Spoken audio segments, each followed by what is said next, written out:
I grew up reading the Narnia Chronicles.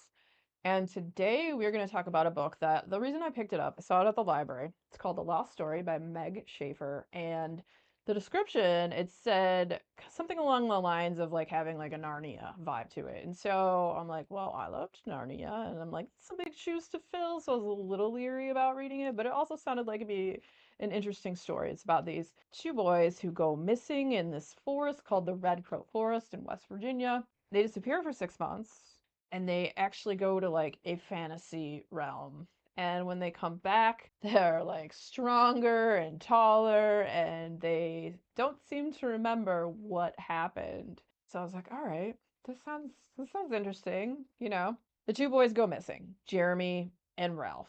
When Jeremy and Ralph first met, they met in high school, and Ralph tells him his name because he was like drawing like a coyote or a wolf or something, and Jeremy saw him drawing that and started talking to him and whatnot, and he tells him his name's Ralph, and he's like, he's like, you need a better name than that, and he's like, Rafe, your name is Rafe now. So his name is Ralph, but throughout the book he goes by Rafe, so I'm gonna call him Rafe. All right, so Jeremy and Rafe. They become like the best of friends. Rafe is a really talented artist. His dad is a horrible sack of crap who doesn't like artistic talent and doesn't like him drawing and treats his mom like garbage and treats him like garbage and is abusive, evil a-hole. So that's Rafe's dad. Jeremy's dad had passed away several years before, and he lived with his mother. His mom was a doctor. He played the piano and was also very talented musically. So these two just became like the best of friends. And one time they decided to go hiking in the Red Crow Forest. And they end up getting lost and stumbling their way into this fantasy realm called Shenandoah. All right, so they disappear. They're found by this couple that are hiking like 6 months later. They're stumbling out of the woods, and the one guy is like carrying his friend, and he seems kind of injured. And the one lady who was hiking that found him, she was a nurse, so she kind of helps them. They call for help and then take the one guy to the hospital, and so that happens. And then you fast forward now to present time where Jeremy, he now is a person who finds missing people. And Rafe, he's like an outdoorsy person that lives in this cabin in the woods, and he kind of like watches over this land area and tries to keep poachers off the land and whatnot when they kind of encroach where they're not supposed to be. Then you also have this other girl, Emily. And Emily, when her mother dies, who was her adopted mom, finds out that she had a half sister that she never knew about. And then she finds out that half sister had went missing 20 years ago, and she had gone missing 5 years before those boys went missing, and it was in the same woods. She goes and finds Jeremy because Jeremy tracks down these missing people and tells him her story about the sister and all that. And at first he's like, "Yeah, no, I'm not going to help you do this." But then he changes his mind and decides, "Okay, well, all right, if we're gonna do this, I also need to have Rafe with me because I don't know if I'll be able to find where we need to go if he's not there." And him and Rafe haven't talked in like, I think it was like 15 years or something. Like, he would send him postcards occasionally.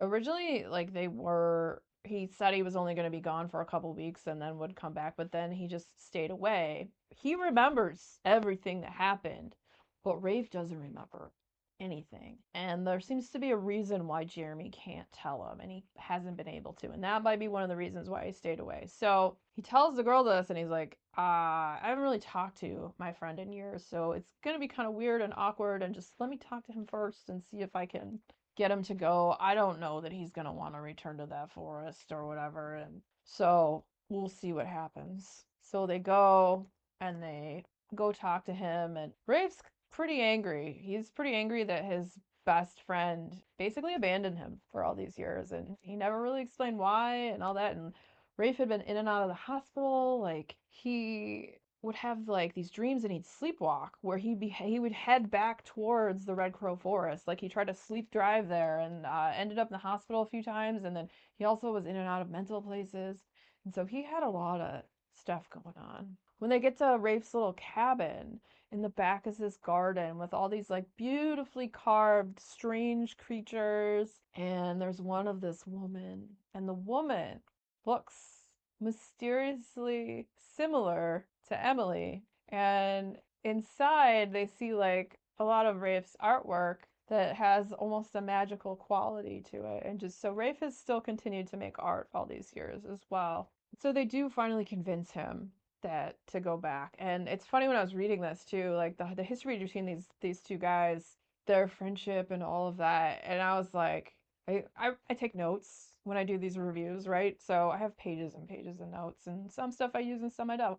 But I wrote a couple pages before I found out if this was going to be a thing or not. I was like, if these two guys are not in love, F this book and it sucks.